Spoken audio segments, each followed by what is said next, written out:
You probably think of centipedes as tiny, squishy, bothersome things cowering in your garden. Meet the South American centipede. About a foot long, in your face, and full of surprises. First surprise, this centipede is still growing, so it's got to shed so a new exoskeleton can grow on its body. Like a debutante wriggling out of a too-tight evening gown, the centipede has to squirm, slink, twitch, writhe, and ooze out of its confinement. Finally, it gets out of its old body armor. Now it has to plump up fast, before its epidermis secretes chitin too soon.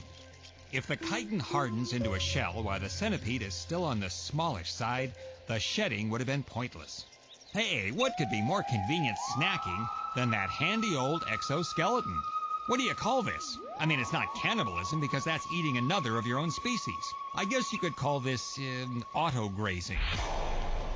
The centipede has a new skin and a new attitude. Predator.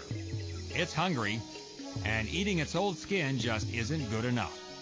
It's after a baby green iguana. The iguana is fast, twitchy, highly mobile, and impulsive. The centipede is slower, persistent, hungry, and strategic. The centipede advances on the iguana. The iguana retreats. The iguana scoots, the centipede crawls. Scoot, crawl. Scoot, crawl. Whoopsie-daisy. Somehow, after all that scooting, the iguana finds itself at the end of a branch. How'd that happen? Uh-oh. The centipede moves in for the moment of truth. The iguana considers its options and, in a defensive response, leaps into the safety of the water below. Okay, so the centipede wasn't satisfied eating its own skin, and then it failed to nab a more substantial meal. Now what? These baby rats are safe because Mom is guarding the nest.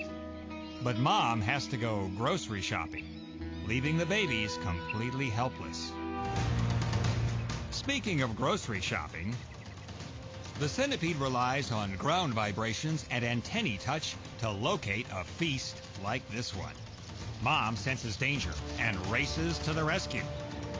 The centipede is chased off, but not before Mom discovers one of her babies dead, killed by the centipede. Now, wait a minute. We don't want you to think that centipedes are venom-spewing, 100-legged baby killers. I mean, the females can be devoted moms. I dare any predator to try and get at these eggs. This mom is literally a basket case, protecting her eggs until they hatch, and a new generation of fierce, multi-limbed warriors are unleashed on the jungle.